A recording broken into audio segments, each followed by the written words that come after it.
তিন শ্রেণীর মানুষদের জাহান্নাম উদ্বোধন হবে, তার এক নম্বরে আছে হুজুর। সংবাদ যারা বহন করে তাদেরকে আমরা সাংবাদিক বলি। এই অর্থে নবীজি সাংবাদিক ছিলেন। কোরআন এবং হাদিসের অপব্যাখ্যা করলো। নবী মানে সংবাদ বাহক। সংবাদ যারা বহন করে তাদেরকে আমরা সাংবাদিক বলি। এই অর্থে নবীজি সাংবাদিক ছিলেন। আস্তাগফিরুল্লাহ, ভুল কথা, এটি মিথ্যা কথা। কোরআন এবং হাদিসের অপব্যাখ্যা করলো, এগুলো কোরআন হাদিসে নাই। বানিয়ে বানিয়ে কথা কেন বলতেছেন? আমি যদি বিশ্বাস করি তো আমার তো ঈমান হারা হয়ে যাব। বানাই বানাই কথা বলতেছেন, আপনি তো মিথ্যা কথা বললেন। প্রতিটা কথায় কথায় ভুল। পথভ্রষ্ট, পথভ্রষ্ট, 100% পথভ্রষ্ট। কোন এক পাগলা বক্তা, সে বলছে নবী অর্থ সাংবাদিক। বক্তা বলছে নবী অর্থ সাংবাদিক। এই মূর্খ বক্তাটা কি বাকুরাতুল আদবটাও পড়ে নাই? এসো আরবি শিখিটাও পড়ে নাই? নবী অর্থ সাংবাদিক না, নবী অর্থ সংবাদ বাহক, যেটার ইংরেজি হচ্ছে মেসেঞ্জার, আর সাংবাদিকের ইংরেজি হচ্ছে জার্নালিস্ট। আর যে কোনো সংবাদ বাহককে নবী বলা যাবে না, যে বলবে সে কাফের হয়ে যাবে। আল্লাহর পক্ষ থেকে যারা সংবাদ বহন করে উম্মতের কাছে আনতেন তাদেরকে বলা হতো নবী। আর সাংবাদিক হচ্ছে সত্য মিথ্যা কিছু বুঝে না, সংবাদ পাইলো প্রচার করলো। কোন অর্থ,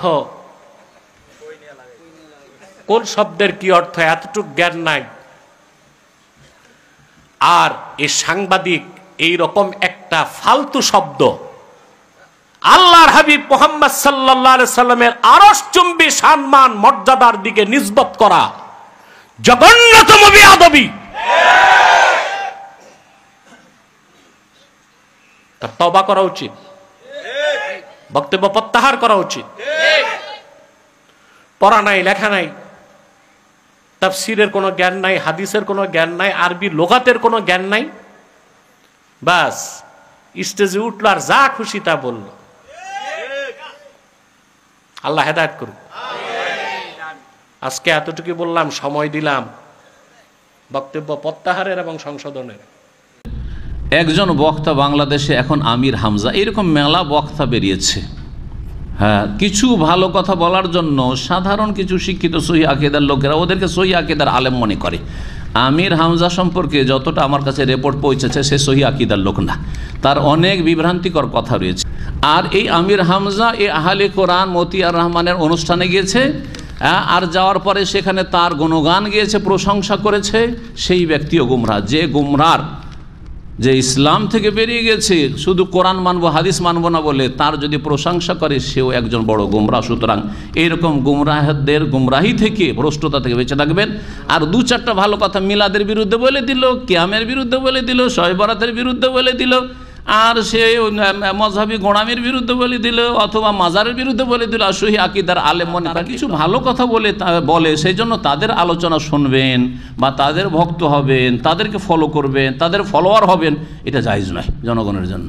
সতর্ক সাবধান করছি, আল্লাহর হস্তে পা ফেলবেন, হ্যাঁ পা বাড়াবেন সামনের দিকে, দিনের ক্ষেত্রে খুব সতর্ক সাবধান। আল্লাহ যেন আপনাদের সকলের হেফাজত করেন। রাসূল সাল্লাল্লাহু আলাইহি ওয়াসাল্লাম বলছেন, এক শ্রেণীর আলেম জাহান্নামের দরজায় দাঁড়িয়ে থাকবে। আলেম দায়ী তারা, তাদের আহ্বান হবে, আমাদের দিকে আসুন, আমরা আপনাকে জান্নাতের পথ দেখাবো। আল্লাহ রাসূল বলেছেন, মান আজাবাহুম ইলাইহা কাযাফুহু ফিহা, ওদের ডাকে যেই সাড়া দিবে তাকে ধরেই তারা জাহান্নামে ফেলে দিবে। এটা আসলে ভাষা, সহিহ বুখারী মুসলিমের হাদিস। আলেমরা জাহান্নামের দরজায় দাঁড়িয়ে থেকে বলবে, এই দিকে আসো, এই দিকে আসো, এটাই জান্নাতের পথ। রাসূল বলছেন, খবরদার যেও না। মানা যাবাহু ইলাইহি কাযাফুহু ফিহা, যেই তাদের ডাকে সাড়া দিবে তাকেই তারা জাহান্নামে নিক্ষেপ করবে। এক শ্রেণীর দায়ী এরকম আছে বা থাকবে, কিয়ামত পর্যন্ত আছে, ওরা ডেকে জাহান্নামে ভরে মানুষকে, আলেমেরা। হুযায়ফা, তারা আমাদের মতনই চামড়ার মানুষ হবে, আমাদের ভাষায় তারা কথা বলবে, তুমি তাদেরকে চিনতে পারবে, চিনতে পারলেই তাদের বিরোধিতা করো। যদি এই কথা না বলতেন আল্লাহ রাসূল দুইটা কথা, তারিফু মিনহুম ওয়াতুনকির, তুমি তাদেরকে চিনতে পারবে, চিনতে পারলেই তুমি তাদের বিরোধিতা করবে।